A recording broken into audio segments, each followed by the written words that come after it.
Okay. Okay, I'm just getting the recording going. All right, there we go. So welcome everybody. I'm Faith Batt. I'm the Speaker Series Manager. Thank you for joining us today for Friends of the Boca Raton Public Library's Sunday Speaker Series, which we're really glad that we are able to continue on Zoom and have had many people registered today, and hopefully more will be joining us. We have, I just want a couple of things. You can adjust your screen. In case you don't know, there's at the top of your screen, probably in the upper right corner where mine is, there's a view, a screen view, a grid, and you can choose the way you want to view your screen. You'll probably want to have the speaker view on when our guest starts her presentation, so you can see only her and her video and her PowerPoint. If you have any questions during the presentation, you can write them into the chat. If you would put them to Faith, that's me, and that way I can read them at the end. Or if you want to wait and hold your questions until the very end, you'll be able to, I'll open up the room and you'll be able to ask them directly to our speaker, Sally Ling. So, also today, Sally is going to be doing a special drawing, and she's going to do a book giveaway. So please stay to the end so you don't miss out on that opportunity. Let's see. We're going to play a quick little promotional video about our bookstore in a moment. First, I'm just going to introduce Krista Mackey, and she's the adult chairperson. She has some news to update you and to share with you all the great things that are happening with the Friends, with your support and your memberships, and especially the van, the status of the van. So Krista, you want to let us know what's going on? Sure. And there are only a couple little things, so you don't have to worry about my taking too much time, but the van is here. It is done and it's beautiful. And for all of you friends out there, our tree that started in the bookstore is really featured on the van. It covers the whole back quarter of it. So you'll love it. We are this week making a video of it, and next speaker series, that is what we'll show. It's going to be used for outreach to schools and shut-ins, and also to be in events. It is the right size so that it will be usable in a space, in a fair or an event, and you're going to love it. You'll have a great video next speaker series. And I just also then want to remind you about the online book sales. You can find the books that are featured in two places. One is on our website. It's right on the front page. And you can, we have Valentine's books and Black History Month books featured this month. And right on the top of that web page is a little button where you can sign up for either our regular newsletter or the bookstore newsletter that tells you all about sales. And it's at the upper right-hand corner of the front page. And you can get Coastal Reads, which will keep you abreast of what's going on at the bookstore. A special thing that we are doing, you know that 2020 was the Friends 30th anniversary. We were real tiny back in the beginning. I wasn't even there, but we are celebrating, not with a party like we planned, but we are putting together grab bags of 5 paperbacks in a genre of your choice. And they'll be for all of our members as a 30th anniversary present. And that's it. Faith. Okay, thank you. Thank you, Krista. All right, we're going to show this quick little video clip, and then we'll be back to introduce today's special guest speaker.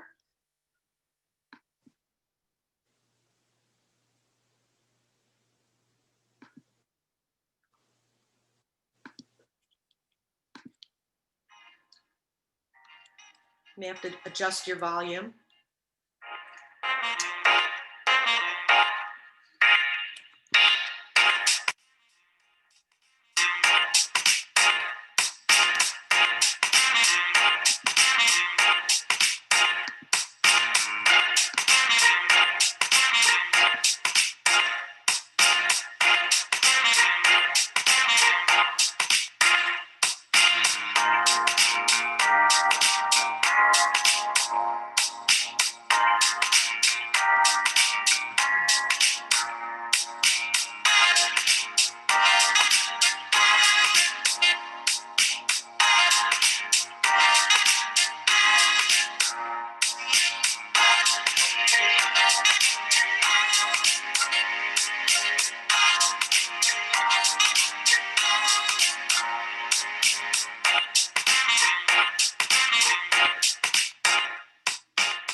Very nice.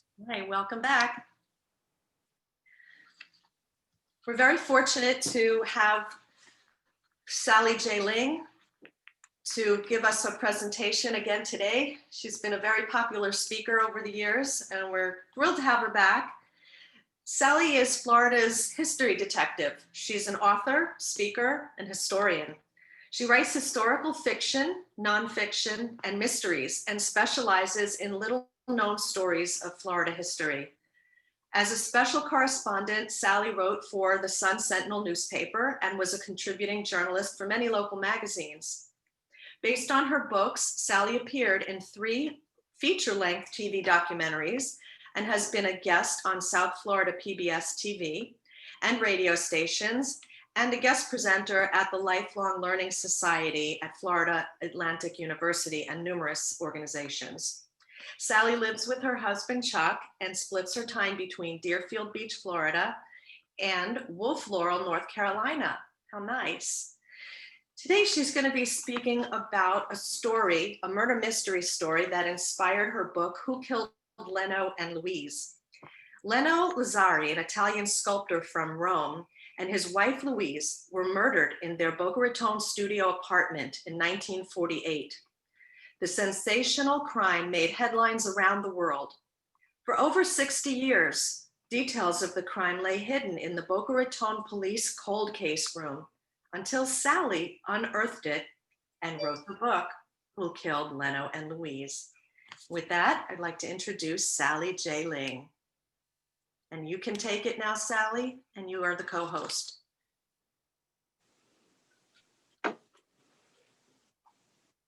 Okay, everybody see me okay?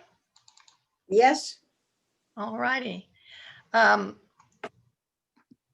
going to go to a PowerPoint presentation, and this will help us along our storyline.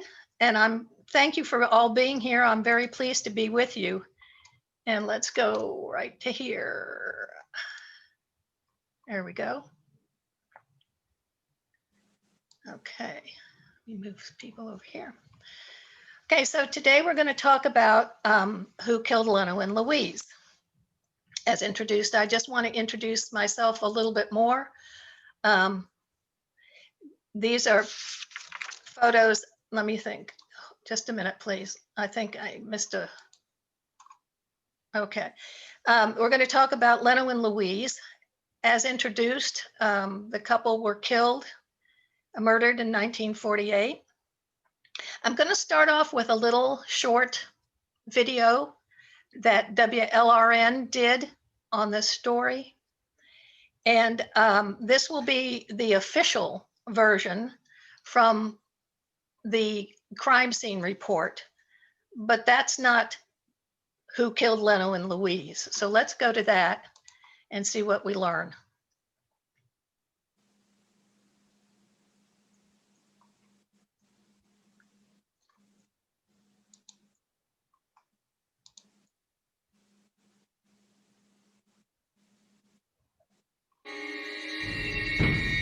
On November 14th, 1948, in the seemingly quiet town of Boca Raton, a grisly double murder takes place. There were a number of unusual circumstances surrounding this murder, one of which is Leno's prostrate body with his pants partially pulled down. You could see that the bullet hit very close to his privates. It appeared to be an attempt to show it was a robbery, which probably it was not. Their Jeep was stolen, and it was found somewhere in Palm Beach at a railroad yard. It was rumored that he was associated with the bombing of a train on which Mussolini was supposed to have been riding. Mussolini's thugs were out after those who had committed this atrocity. With nearly half a dozen reasons as to what happened and why, this unsolved mystery has more twists and turns than a Hollywood movie, and nothing is as it seems.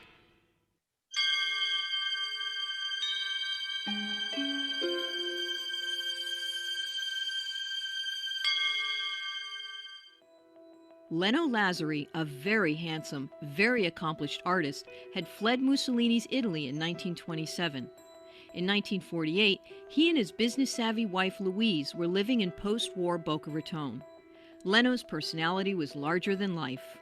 Leno Lazzari was a flamboyant, handsome, debonair, woman lover of a man. I think Leno was the man about town. He had lots of people vying for his charms, and he was a very charming man. Leno's artwork was known from New York to Florida. Leno was a master, truly a master. He not only did portraits where the position of light and shadow absolutely is exquisite. He worked in marble, and he also worked in bronze.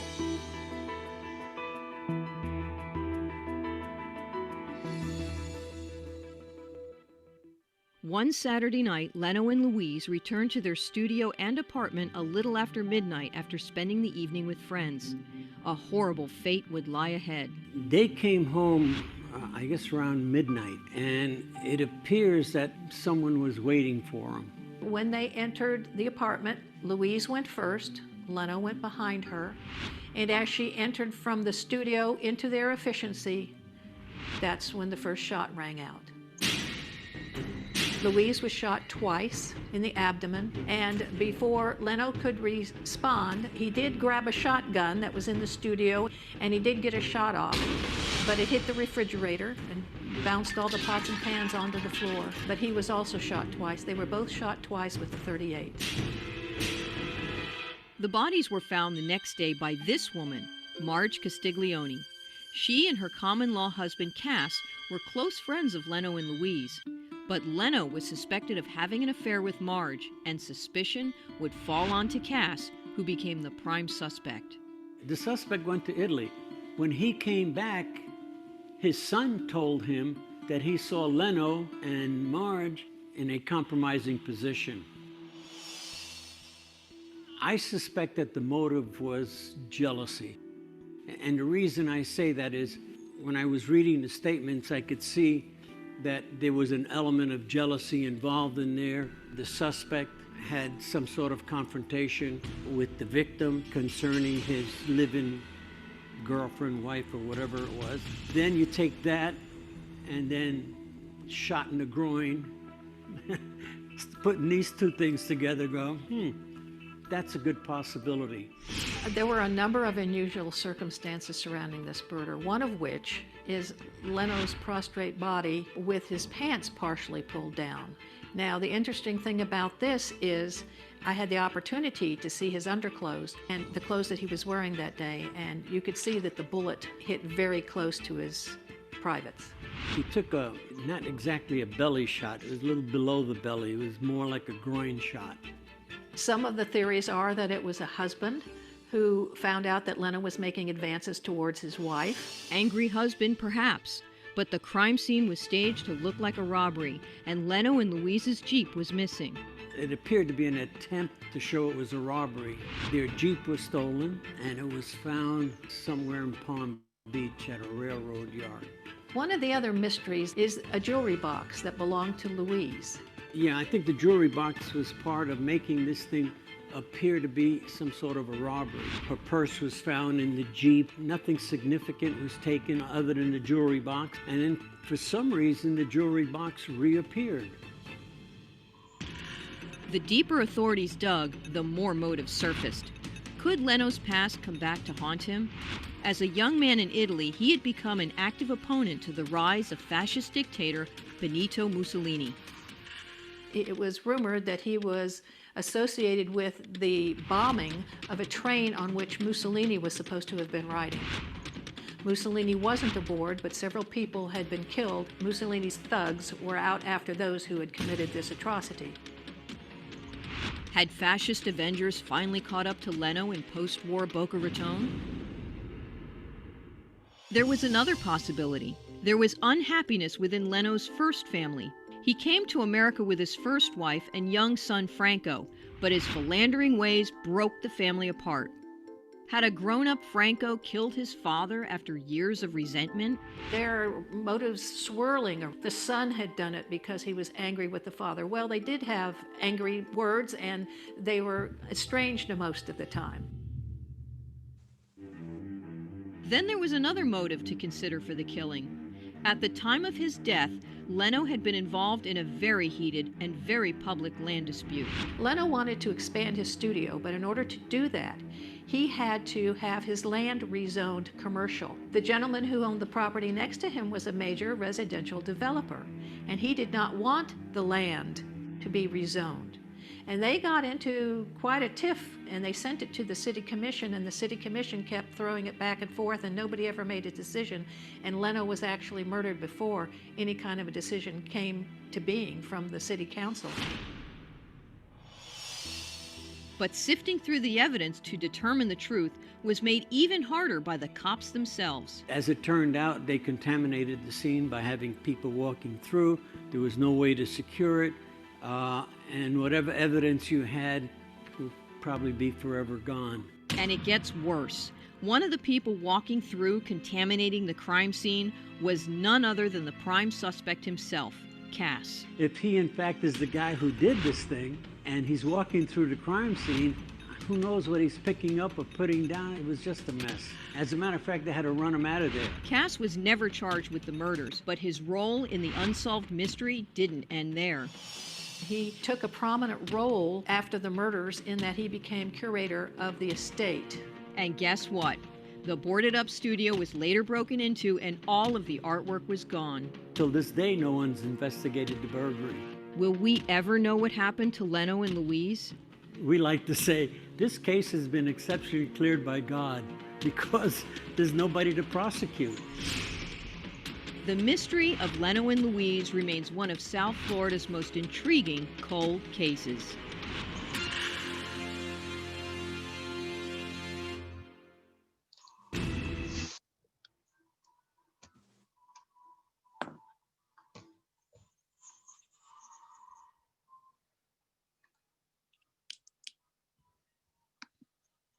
Hold a minute, I'm trying to get back there.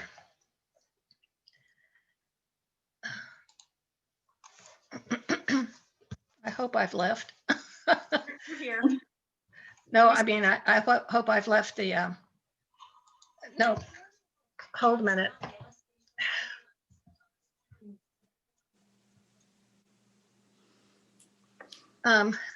Having trouble getting out of my PowerPoint.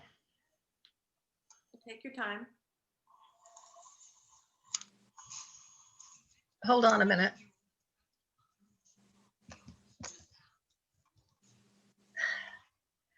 I can't seem to get out of this PowerPoint for some reason. Hold on. Oh, okay. Let's try this again.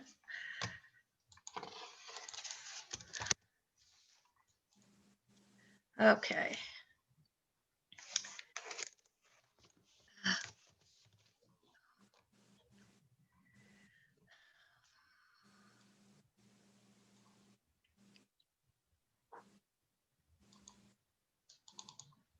Okay, are we back with everybody now? We're here. Okay, good. Sorry about that. I don't know why I couldn't get that. Anyway, let's move on. So some people wonder how in the world I even got to this case. And when I was writing a book in 2006 on the history of Boca Raton, I found a very small article about this murder, and I wrote it up into the book. But then there was something about it that just kept sticking with me, and I kept wondering why in the world this particular crime hadn't been investigated further. And so I started investigating it. And the video that you just saw is the actual taken from the police report. But the police report obviously didn't have all the information that there was. And so I had to start with what I had. I looked at scores of newspaper articles. I had to start with that and magazine articles because that's all I knew, except for this little article that was in the Historical Society. So after that, I asked the police department if I could actually go in and look at the crime scene report myself and look at all of the evidence. And they were kind enough to allow me to do that. Of course, at this time, the case was 60 years old. Nobody was working it. It was in the cold case. And so I just had to start with the information that was available. So I was able to see the actual investigative report. And for months, literally, I sat in an interrogation room down at the police department. And I was given the directions that I could look at the file, I could look at all the paperwork, but I could not make a copy of anything. And so I sat there for hours and hours and hours and took my computer and literally typed every single piece of evidence into my computer. So you can imagine how long that took. I also searched the internet to see what I could find. One of the nice things that the police department was able to give me was a copy of the original police report. Now, originally, even though this crime was committed in Boca Raton back in 1948, the county did all the investigating of the crimes because the police department in Boca was very small, only had two officers, the chief and a second officer. So there were only two of them in Boca at the time. And because of that, the county, Sheriff Kirk, took over all of the investigation of this crime. But apparently, nobody really investigated this crime very well. And as we go through this evidence and I show you some of the information, I think you will agree that they really botched this whole thing, and they could have found the killer if they had just done their due diligence. And I think from the evidence that I saw, I pretty much figured out what had happened. And that's why I wrote the book. Now, let me just say that the book is a fictional account of the murder, but it's based on all of the facts that I dug up.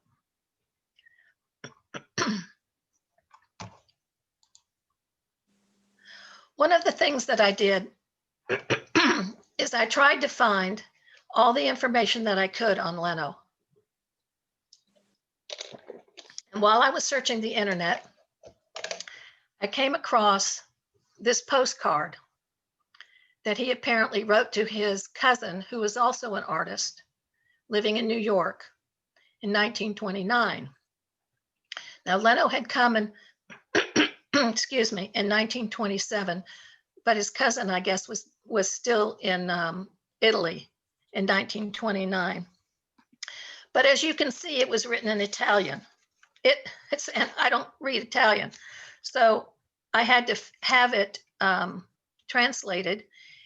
And by happenstance, my neighbor directly across the street from me is Italian, so he was able to translate it for me.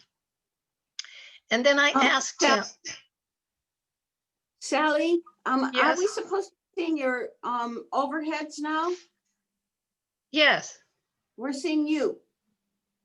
Oh, well, I've got them on my screen. I don't know why you're not seeing them on your screen. Let me do this. Did you check the share screen button? Yeah, let me go here. I did. Aha,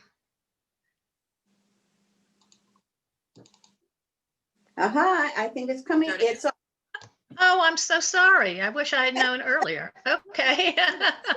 good, charming talk. Thank you. Can you see it now? Yes, Yeah. Yes, thank you. Okay. All right. So, so this was the postcard, and he, it talked about him doing some pieces up in New York when he was when Leno was in New York when he first came to America. He first came to New York and he did a lot of sculptures, and so he's talking to his cousin here about what he was doing in New York. Well, the interesting thing is I asked my neighbor, how would I go about finding this fellow? I mean, he's now in Rome. How do you find somebody in Rome that you don't know? And he said, why don't you contact the Italian consulate in Miami? Well, I had no idea there was a consulate in Miami, but apparently there is.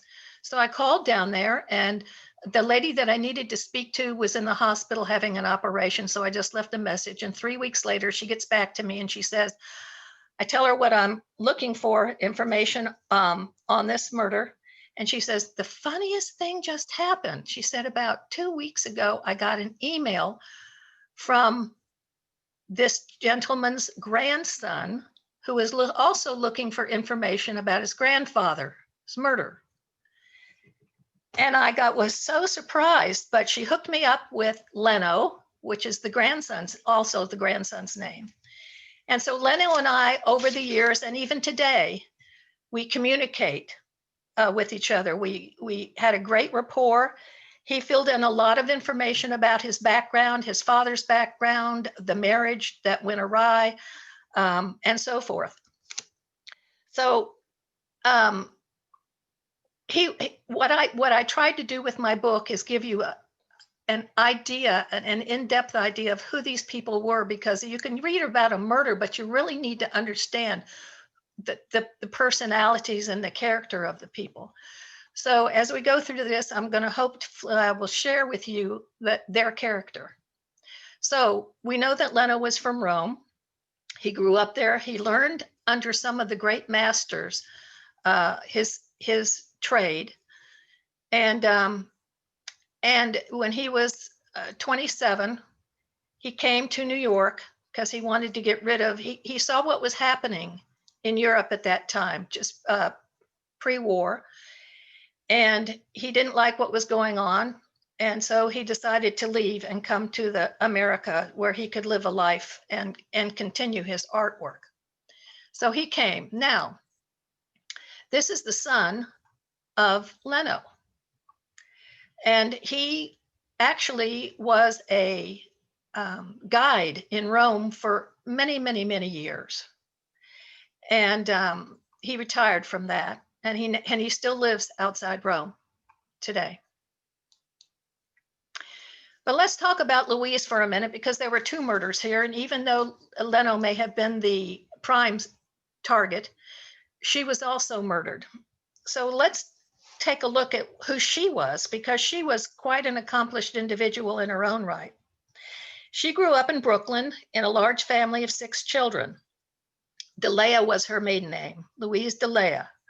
She became a stenographer, and she worked in New York hotels to assist the rich and the famous with their correspondence when they came to town. And there she met a woman by the name of Dolly O'Brien, who was in town with her husband, J.J. O'Brien, where he was giving a speech. Dolly had been married at a young age, and she had had 2 children when she became a widow. She subsequently married Julius Fleischmann of the Fleischmann Yeast Company. And even though he was much older, and it was more of a marriage of convenience at that point, Fleischmann played polo, and he had a big estate in New York. Excuse me. And he would invite his polo playing friends to stay with him when they were in town. And one of the polo playing friends was J.J. O'Brien. Well, because of the biggest age difference, I think, Dolly fell in love with J.J. She divorced Flashman. She married J.J. They moved to West Palm Beach in 1924. Well, since she had been in New York and was going back and forth, she met Louise at the hotel and asked Louise to come down to Palm Beach to be her assistant. So that's how Louise came down to Palm Beach. At the same time, JJ owned a radio station, WJNO in West Palm, and he appointed Louise as his station manager. When they came down to Palm Beach, they bought a big villa that had been designed and built by Addison Meisner. It's called Villa de Sarmiento, and it's still there today. It was originally built for Biddle, the Biddle family, who was Wall Street people, the Wall Street Biddles. And so now they're down here, and I think that you can probably recognize the gentleman in the photo at the bottom on the left, across from Dolly. That is Clark Gable.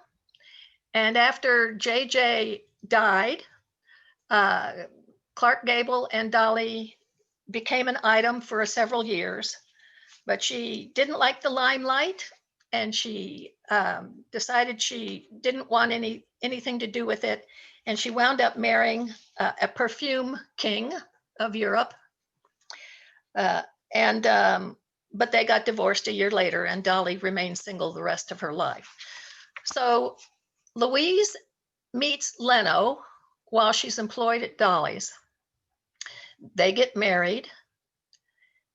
He wants to build a studio in Boca Raton. And so they moved down to Boca Raton to build this studio. One of the things that I do when I investigate a homicide or a crime of any kind, I can go through all of the paperwork and the documents and so forth and the photographs, and I can get an idea of what I think. But for this particular situation, it was very important to me to have someone else who is trained in that area to corroborate what I was thinking. And so Bob Rios was the professional that I called upon, and he looked through all of the documents with me. I didn't give him my point of view. I made him read everything first and then asked him his point of view, but it lined up with mine. And so this was very important to me at the time, to make sure that I got all my facts straight before I wrote my book. I went and found out where they were buried. This is a photograph of their headstone. They had two relatives that are actually buried on top of them, which is what the two names underneath theirs are. But they are buried in New York. One of the interesting things about this case was, as noted in the video, that it was staged to look as a robbery. And there was a jewelry case that was kept in the desk. It had maybe 4 or 5 pieces of good jewelry that Louise had. She didn't have much. They weren't rich people, but she had some jewelry. And the night of the murder, the jewelry box was stolen. The interesting thing about this case is 2 days later, when her relatives came down from New York and went into the studio to get her things, whatever things they could pick up, that they could take her clothes and whatever else they could that they needed from her estate, the jewelry box was back in the desk. So we know that whoever was there the night of the murder took the jewelry box, and somehow it wound up back in the exact same place from which it was stolen. When I spoke with Louise's relatives, I was able to find the jewelry. And so this is a picture of two of the pieces of jewelry that were in the jewelry box the night that it was stolen. And you wonder, with such beautiful ruby and pearl bracelet and this African sapphire ring, why they brought it back. You had to wonder, there had to be some kind of a deep personal connection to why they would give this jewelry, put it back in the same place from which it was taken. So this jewelry always bothered me, and unfortunately, the police never investigated who stole the jewelry. They never did. Very sad.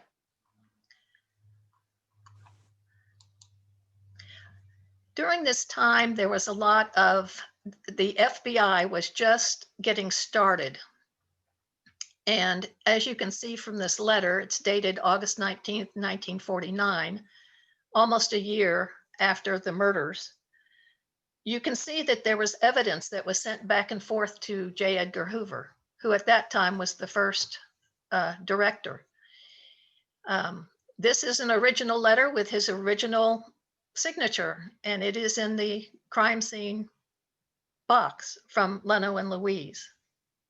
But let's take a look at the studio at the time, because I want to go and show you the magnificent artwork of this artist. This is a picture taken from the studio. There was an efficiency apartment, almost the size of maybe a little bit larger than a one-car garage where they lived. And then there was a large studio. And so this is being taken from the studio, looking through the doorway into the efficiency. And the arrow is pointing to this portrait. And this is a very important portrait because it was a self-portrait that Leno did. And here's the portrait. The interesting thing about this portrait is that when the day after Leno was murdered and the son was allowed to go into, Franco was allowed to go into the studio, he took this picture right off the wall, and it is the only piece of artwork that his family has from his father. It has been passed down to Leno too, and Leno has it in his home in Italy, but it is the only piece that they have after all of the artwork that he did, and I'm going to show you some of it. Here's a picture, a portrait. One of the things that Leno did as he came from New York down to Palm Beach is everywhere he went, he did portraits of people.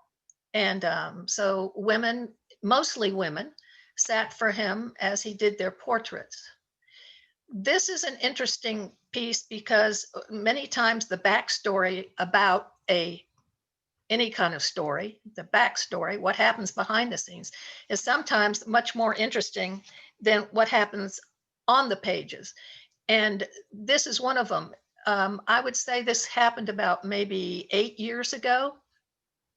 I was looking on the internet to see if there was anything out there about Leno, and I found this portrait. And this man had this portrait up for sale.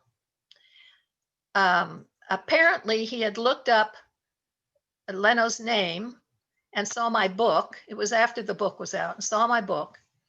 And he put this, this pastel portrait up for sale for $3,000. Well, nobody knows who Leno is, so why were they going to pay $3,000 for this? I made a bid of, I think it was $350. He rejected it. And then somebody bid $500. and he accepted their $500.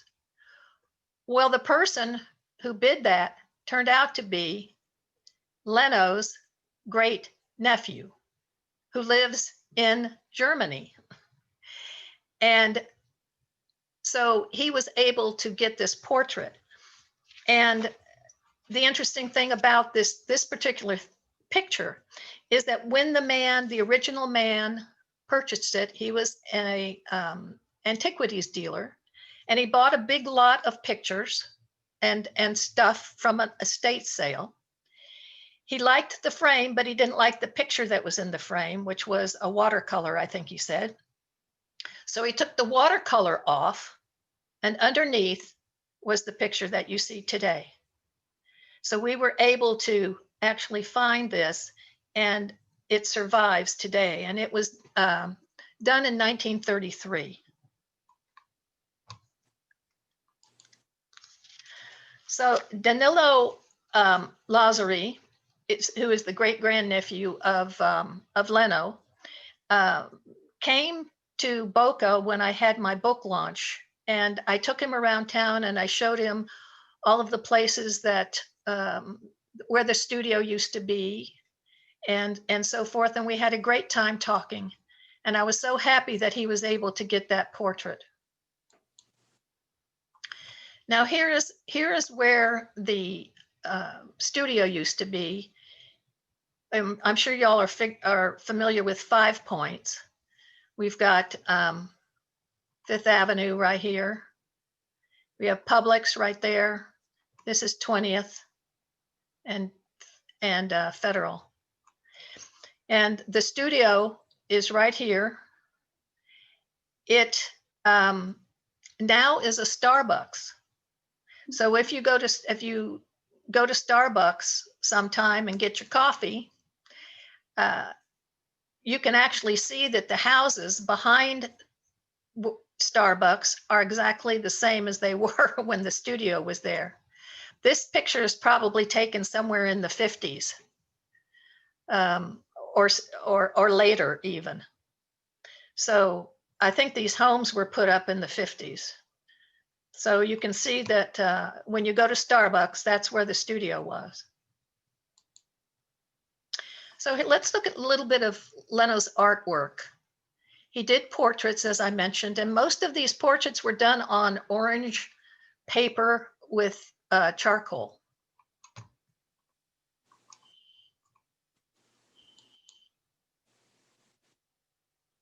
But you can see how beautiful he is able to do this with limited medium. He also did bas reliefs.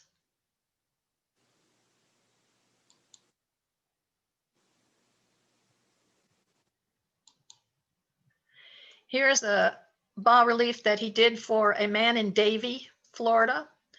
At the time, that area was big in horses. And so this particular photograph was in Architectural Digest.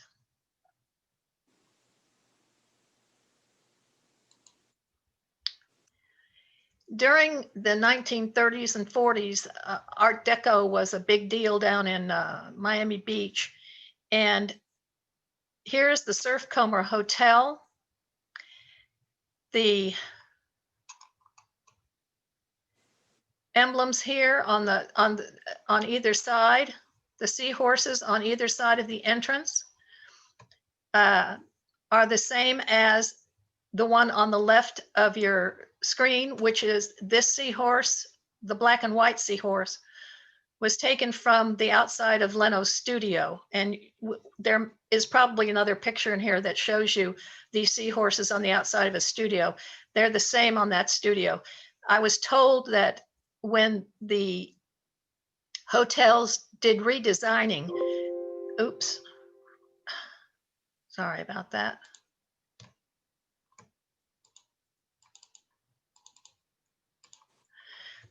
I was told that when the hotels did their redesigning, that they had to keep whatever art that they had there from that original time. So I went down to Miami thinking I was going to really see one of Leno's original pieces. And when I got there, they said, oh, well, we moved it from the front to the back. So we went into the back, and it was nothing more than chicken wire with some plaster over it that looked like a seahorse. So it wasn't the original pieces that he had done at all. That was very disappointing.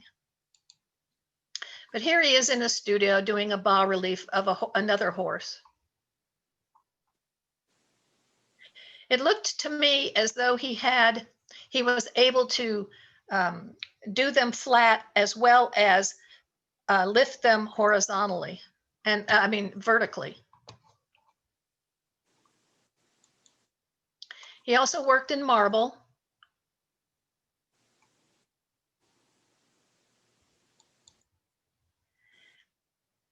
And he did bronze statues. I don't know if this is clay or bronze. I do know that this is called a rainbow fountain. And this particular piece, I'm going to show you another picture in a minute here. There's a clamshell that the lady is holding above her head. And he had, it is actually a fountain. It spews water, and the water just cascades out into a beautiful rainbow, and that's what he called rainbow fountain.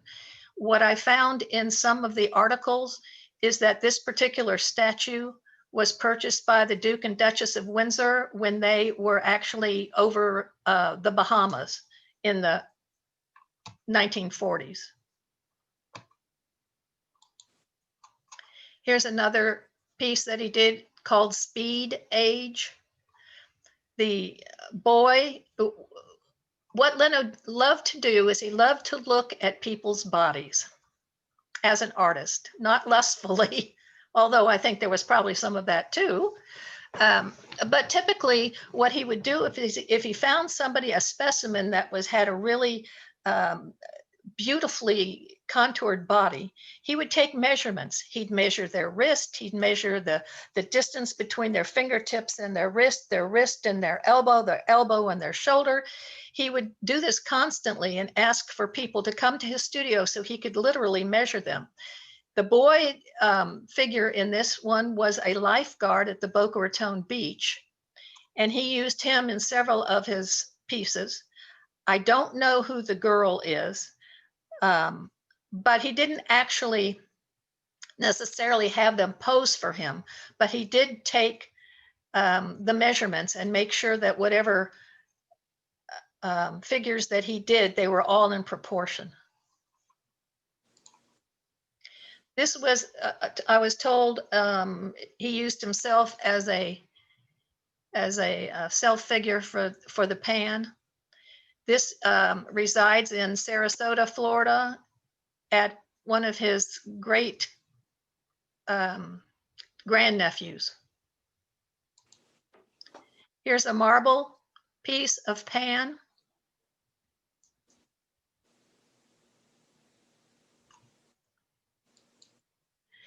And this is my favorite.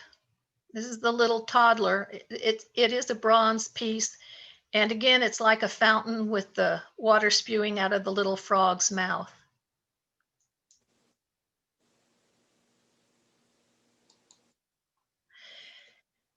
When Leno came to Palm Beach, he rented a studio on Via Parigi in Worth Avenue. And this is a picture of Worth Avenue at that time with the little toddler statue in the front. If you look down the length of the fountain, you can see that Pan piece in marble in the back. It wasn't a real big piece. And then you can also see on the post in the front, Leno's name.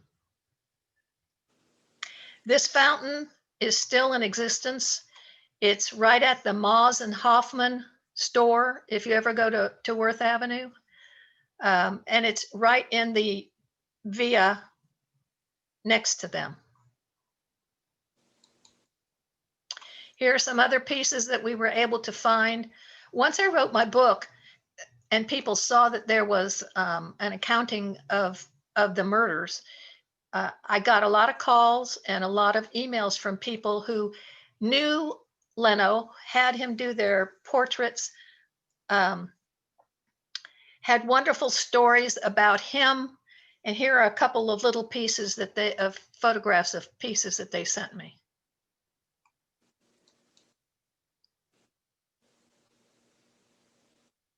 Many times during that time, he would stay in the houses of the people that he did the portraits or the artwork for. This is a piece from Rollins College up in Central Florida. It was a plaque, and I have to tell you the story behind the plaque because Leno had a great sense of humor, and sometimes that got him into a lot of trouble. And this is one of those times. The woman on the right is Lena Barnett. If the name Barnett strikes a chord with you, she was part of the Barnett Bank family. They were from Jacksonville. When he was in Jacksonville, he was asked to make this plaque to honor her because she was quite a philanthropist, and she gave a lot of money to the college. So they were honoring her at Rollins College. Well, the story goes from one of Leno's relatives that he was asked to do a portrait of her. So he did a portrait of her, but her husband, who was the banking Barnett, didn't pay him. And Leno kept asking him for payment, and he'd say, yes, I'll bring it, but he never brought it to his studio. So Leno went out one day into his studio, and he did another portrait of Lena. Only this one was not so flattering. She had a bulbous nose with a big wart on it. She had a very pointed chin. And he stuck it right in the front of his studio, right in where everyone could see it when they passed by. So I was told that once the Barnetts got hold of this, they paid him very quickly, but they also told him he was through in Jacksonville. And it's very possible because he didn't stay too long in Jacksonville, and he came down to Palm Beach. So here is a brochure from the program when they actually dedicated the coquina seat with the plaque on it, which is still there today. These are pictures that were taken inside the studio after the crime. And I'm showing them to you because these are part of the pieces that were stolen that have never been found.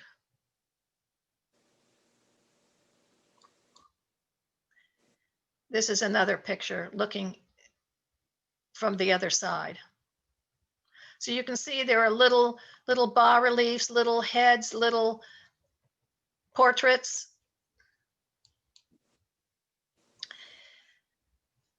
Well, the police tried, I guess, tried to solve it, the sheriff's department. In 1955, the case was turned over to the Boca Raton Police Department, and all the evidence was taken there. And they even had a couple of officers who looked back into the case. Murders remain open now forever. They were looking into this case, but there was a lot of politics going on at this time. And so as time passed, Leno's family, Franco, went back to Rome. Leno's family was out of the picture. Louise's family was in Brooklyn. Nobody really cared. That's the bottom line. Nobody really cared. Nobody investigated the stolen jewelry. Nobody investigated the stolen statuary. Nobody investigated anything.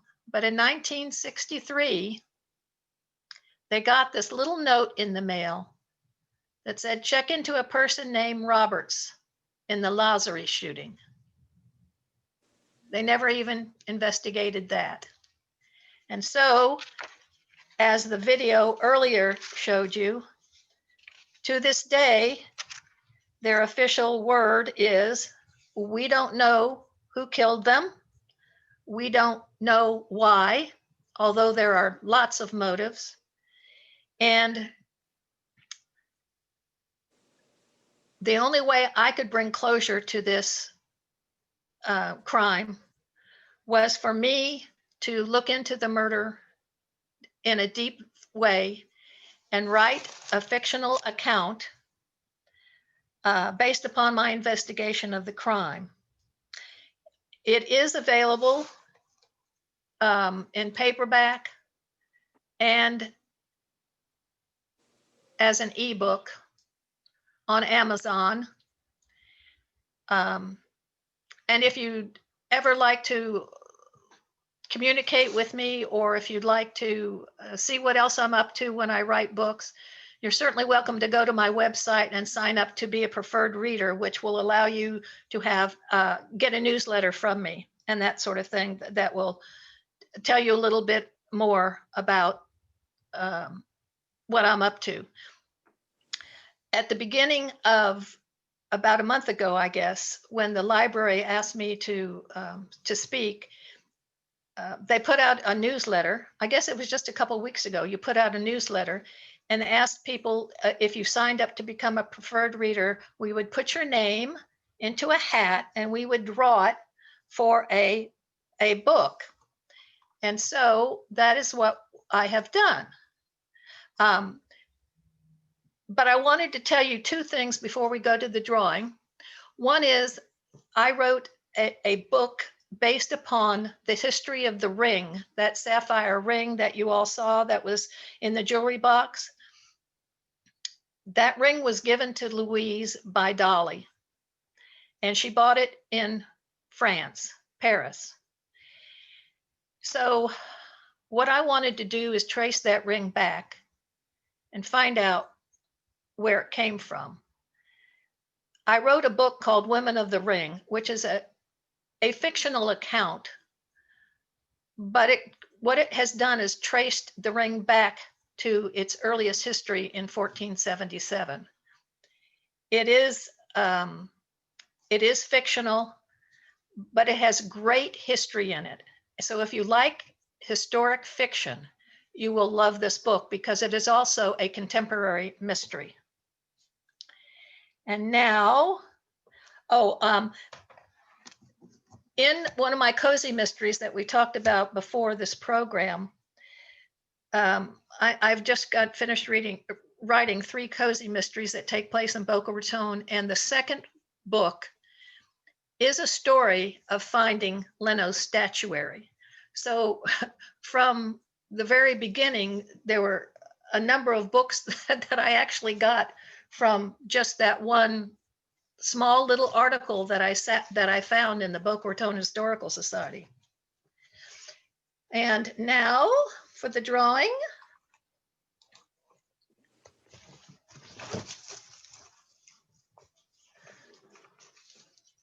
I will show you the name. Judith Bloomberg. I don't know if she's with us today, but she will be the recipient of the book. And that is the story of Lena and Louise, and I would be glad to answer any questions. Thank you so much, Sally. That was really fascinating. I don't think that your winner is with us right now, but I guess you have her information. There's nothing in the chat, but if anybody would like to unmute themselves and just ask a question. So I see Tracy's already. Tracy's always got the first questions. Can you tell us who this Roberts person is? That's from the anonymous note from the person who wrote to the Boca Raton Police Department, or is that the secret of your book? Actually, that is the secret. Okay. But I'll have to read the book. according to the police department, they don't know who he is. But you investigated that, who Roberts may be? No, don't know who Roberts is. I thought that was going to be how in your book where you should tell us who did. You have a theory in your book though about who did it, right? Yes. Yes. I do come to a conclusion. So the only thing we know for sure is it's not someone named Roberts. That's not your conclusion. Search that. I'll leave that for the person who reads the book. I have some questions. Sure. I was wondering whether, well, a few things. The guy Cass, did he have an alibi? Yes. Okay, and he,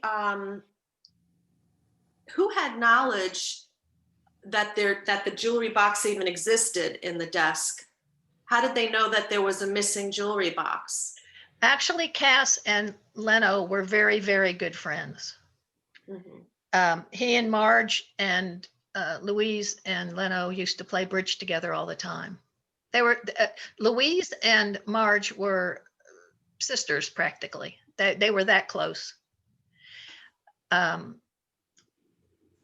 Who had knowledge of it? I have no clue who had knowledge of. We certainly know any of her friends, close friends or relatives would have known it was there because her relatives were the ones that gave her the jewelry, at least the bracelet. Now the ring came from Dolly, but the bracelet was there. So then who had access to their apartment? Their friends? Just, I mean, to get in to return the jewelry box and then. Well, that's a question, isn't it? Considering that Cass was the curator. Oh. What was Leno famous in his day, or did the value of his art increase after his murder? I do not think that he was known, and he still is unknown. I have checked with a lot of art institutes internationally, and they were not aware of him. However, I can tell you that he sold a piece in 1942 to a woman in Palm Beach. He had the Society of the Four Arts had a big show one time, and he put his sculptures there. And he sold a piece there. At the time, it was $600. Today, it's like $6,000. And this was 1942. So you can imagine how expensive that piece must have been at the time for someone to buy it. And it was a bas relief. Do you think that the robbery of the statues was a separate crime unrelated to the murders? It could have been, or it also could have been that the perpetrator, first of all, when she, Leno's first wife, one of the biggest problems with this case was there was never an autopsy. They took the bodies to the funeral home and the doctor said, yep, they've been shot, and yep, they're dead. And that was about all that happened. Now, there were autopsies they could have performed, but they did not do it on these two bodies. Why? I have no clue. I even tried to get the Boca Raton Police Department I had it arranged that the ME from Palm Beach County would take all the evidence and run it through his forensics, and they wouldn't release it. They wouldn't release any of the evidence. My guess is they figured that the case was too old, everybody was dead, there was nobody to prosecute, so who cares? That's my sense of why they never followed through on this. But to this day, they still have the evidence, but it's just sitting there. Sally, Jane has a question. okay, Sally, where was his ex-wife and son Franco living? They were actually in Palm Beach at the time he was murdered. And the Franco was under suspicion and arrested, but he had an alibi, and so he was not considered a prime suspect. And after he tried to find out the information about who killed his father, he was running a cab business, and he was actually tried to have been murdered twice while he was in his cab. Once he was almost run over, and the other one he was shot at. And so there was somebody who didn't want him around. And after that second, he had several children by that time. And after that second incident, he went back to Rome, and that's where he stayed the rest of his life until he died. And that's where the kids are. So that's one of the reasons why they never continued to investigate, is because his family was in Italy and her family was in New York, and nobody really cared that much about it. This is just fascinating because I read an article, and I have a copy of the article from the Boca Raton magazine. That he Right. wrote in 2009. Right. Yes. It was fascinating. And part of my interest is my husband is a sculptor who lived in Italy for 10 years. Wow. And taught at the art school here in Boca. And there's 2 of his sculptures in the library. Wonderful. The pig's truffles is his sculpture. His name is William Reed. Well, I wish I'd known that. I was just there on Tuesday last week. Well, Truffles is a pig, and he's right in front, and he's got a mask on. And the other one is a big flower. That's why I didn't recognize him.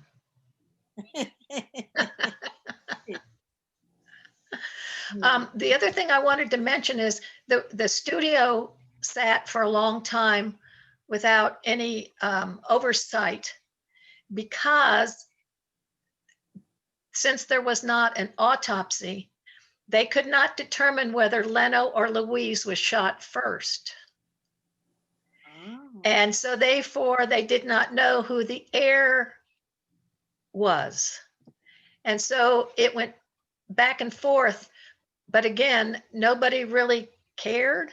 And Leno's first wife eventually satisfied the lien on the property, and she got access to the building. And when she opened it, all of the large pieces were gone. All of the portraits were gone, but there were some bas-reliefs that had been smashed onto the floor. So there was nothing left by the time she got there except to sweep it up. Fascinating. Any other questions?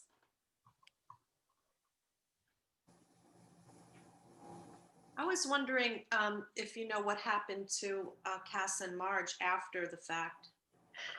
I do. Now, here's another story. This Cass was a very interesting character. He had enticed, Margie's parents died in her arms. She was from up north, a very cold area. I can't remember exactly where she was from, Connecticut, someplace like that, maybe. Very cold area. Somehow that she had come down here with her parents, that they had met relatives of Cass, had met him very briefly. She went back up north. Both of her parents died. He was married at the time that they met. His daughter, he was married, as I mentioned when they met. During his marriage to his wife, Teresa, they had several children, but her youngest daughter was playing with matches one day and caught her dress on fire, and she burned. Teresa was so distraught over this that she literally went insane, and she was sent to the Florida State Hospital at Chattahoochee. While she was there, she spent 32 years in the mental hospital. While she was there, Cass had found out Margie's parents had died and invited her down. He had like 4 or 5 kids. And these were young, relatively young kids at the time. And so he invited her down to help him take care of the children. And she came down and she stayed. After Florida had a statute that said that you could not divorce anyone in a mental institution. So they became common law marriage. Cass actually went to Georgia and got a divorce in Georgia. And after the murder, Margie and he married. Wasn't he a nice guy? Was there proof or anything connecting Marge and Leno? Well, actually, Leno and Cass had gotten into a argument many years before and had stopped speaking to each other. Cass was also a wife beater. So that played into all of this. And Margie had no one. So she clung to the only person that was kind to her, which was her common law husband.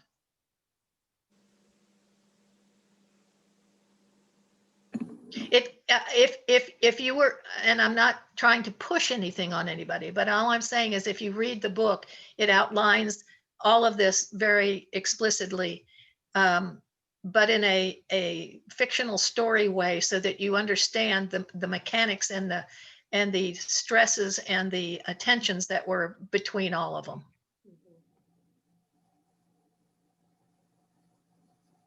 Very interesting. We'll have to get the book. So your website before, I don't know if maybe we should put it in the chat if somebody wants to go to the website, or should they go to your website or go to Amazon to buy the book? Oh, go to Amazon. Go to Amazon? Okay. Yeah. A quick question, if I may. Do you know what happened to the children, Cass's original bunch of children that she came down to help take care of? Well, yes, they all grew up. Cass was in the construction business, and they all grew up in the area and had their own kids. And now, of course, they're all deceased, and even their children are probably deceased, but there are relatives around.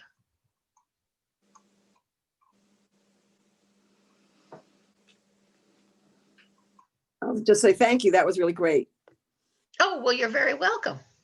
Okay, well, if we don't have any more questions, we can just, we can put Sally's website in the chat, and people can go there to connect with her and follow her on social media. And just want to thank you so much, Sally. It's always a pleasure to have you. It's always so entertaining and interesting. This was an intriguing story. It's a shame that they didn't continue to investigate it more and that people didn't care as much, but interesting story. Look forward to reading the book, and looking forward to having you again. Wonderful. On the Thank road. you so much for joining me, even though there was a football game going on. Yes. I don't know what the scores are, but it's been a very intriguing hour. And I just want to thank everybody for joining us. Thank all of our members. If you're not a member yet, you can go to bocalibraryfriends.org. You can become a member. We appreciate your support. And we're able to do all the great things that we do for the community because of your support, your memberships, your shopping at our bookstore, which is great. And we appreciate that. We have a lot of new books in there. And also they can get those online as well on is there a link for Amazon?